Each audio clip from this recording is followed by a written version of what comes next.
Bismillahirrahmanirrahim. Assalamualaikum warahmatullahi wabarakatuh. Ayyul ikhwah yang dimuliakan Allah Subhanahu wa taala.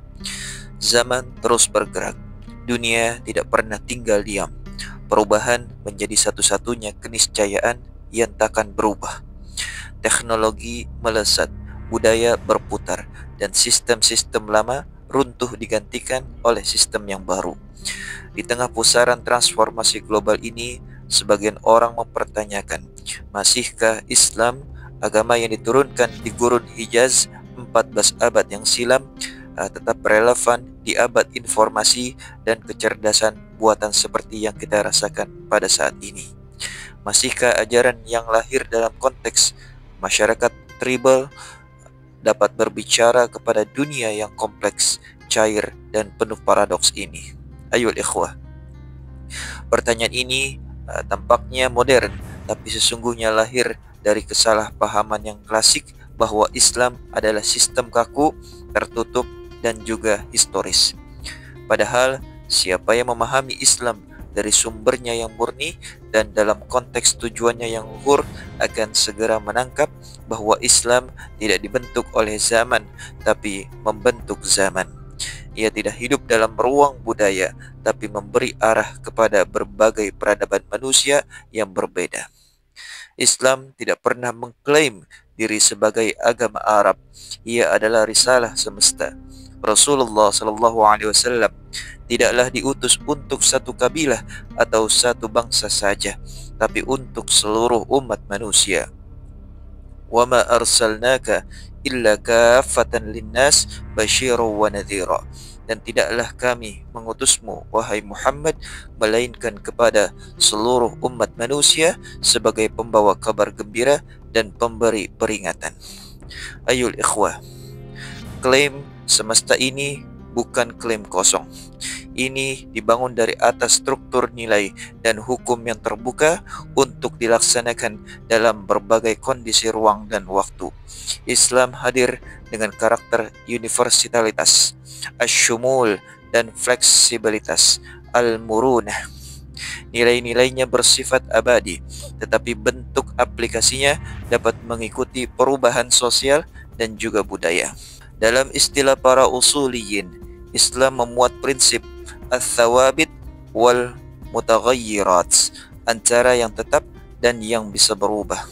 Akidah Islam adalah wilayah thawabit, yaitu keyakinan tentang Tuhan. Wahyu akhirat tidak akan pernah berubah oleh zaman manapun. Tapi fikih, terutama dalam ranah muamalah, adalah ruang mutaghayyirat. Ia berinteraksi dengan wahyu, tempat, dan juga kebutuhan manusia. Inilah yang akan menjadi Islam tetap relevan. Bukan karena mengikuti zaman secara membabi buta, tetapi karena memiliki kerangka epistemologis yang memungkinkan umatnya membaca zaman dengan ruh wahyu. Ulama besar seperti Imam Asy-Syatibi dalam Al-Muwafaqat telah menegaskan bahwa seluruh syariat Islam dibangun di atas satu asas besar, yaitu maslahat. Bukan maslahat instan yang ditentukan oleh selera sesaat, tetapi maslahat hakiki yang ditimbang dengan neraca maqasidus syariah, yaitu menjaga agama, jiwa, akal, keturunan, dan juga harta. Asy-syari'atu wudi'at li masalihil ibad fil ajil wal ajil ma'an. Syariat diturunkan untuk kemaslahatan manusia, baik dalam urusan dunia maupun urusan akhirat. Dengan fondasi ini, Islam mampu menawarkan solusi bagi problematika manusia modern, krisis makna, kesenjangan sosial, kerusakan ekologis, dekadensi moral, dan ketimpangan ekonomi. Islam tidak mengklaim memiliki jawaban teknis untuk setiap teknologi baru, tapi ia menawarkan kerangka etika dan tujuan hidup yang memungkinkan manusia memanfaatkan teknologi dengan makna. Ayol ikhwah, ambil contoh ekonomi.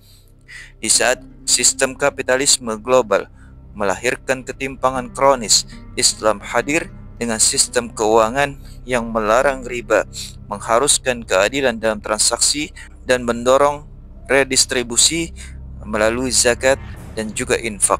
Bukan utopia, tapi sistem yang telah terbukti menciptakan stabilitas dalam sejarah. Begitu juga dalam urusan perempuan, ketika Barat mengusung feminisme sebagai respons atas penindasan, Islam lebih dahulu memuliakan perempuan bukan karena wacana revolusi, tapi karena wahyu yang memanusiakan. Islam tidak menjadikan perempuan objek eksploitasi pasar, tapi subjek bermartabat dalam keluarga dan juga masyarakat. Semua ini menjadi mungkin karena Islam bukan agama teks mati. Ia hidup karena dibaca dengan akal yang tercerahkan dan hati yang jernih. Maka ijtihad bukan sekedar kebolehan, tapi kebutuhan. Dalam sistem Islam, ijtihad adalah jembatan antara teks dan juga konteks. Dan selama ijtihad hidup, Islam akan terus bicara kepada dunia yang berubah. Syekh Yusuf Al-Qardawi menulis dengan tegas, "Idza kana an-nass mahdudan waz-zamanu mutajaddidan, fala budda min al-ijtihad li-istinbat al-jadid min ats-tsabit." Jika teks itu terbatas sementara zaman terus berubah, maka ijtihad menjadi keniscayaan untuk menurunkan yang baru daripada yang tetap. Inilah keajaiban Islam. Ia bersandar pada wahyu, tapi bergerak bersama sejarah. Ia tidak larut dalam perubahan, tapi mengarahkan perubahan. Ia tidak memusuhi zaman, tapi membimbingnya agar tidak kehilangan arah. Namun, semua ini hanya akan berarti jika umat Islam sendiri berani keluar dari dua kutub ekstrim. Yang pertama adalah mereka yang mematungkan warisan hingga tak sanggup merespon realitas, dan yang kedua adalah mereka yang membongkar Islam agar cocok dengan modernitas tanpa batas. Keduanya sama-sama membunuh Islam, yang satu dengan pembekuan, yang satu lagi dengan pelarutan. Yang dibutuhkan hari ini adalah kebangkitan roh ilmu, semangat tajdid, dan keberanian menghadirkan Islam dalam bahasa yang dipahami oleh dunia, bukan dengan menggadaikan prinsip, tapi dengan menampilkan hikmah. Sebagaimana firman Allah Subhanahu wa taala, "Ud'u ila sabili rabbika bil hikmati wal mau'izatil hasanah." Serulah ke jalan Tuhanmu dengan hikmah dan nasihat yang baik. Jika memang demikian, maka menjadi jelas bahwa Islam bukanlah milik satu waktu. Ia bukan milik kaum salaf semata. Ia milik siapapun yang memahaminya dengan hati yang khusyuk dan akal yang jujur. Islam bisa hidup di abad ke-7 dan ia bisa hidup pula di abad ke-21, bahkan di masa depan yang penuh dengan tantangan kecerdasan buatan dan perubahan iklim global. Karena pada akhirnya Islam bukan sistem historis, tapi sistem hidup, dan kehidupan selalu mencari arah.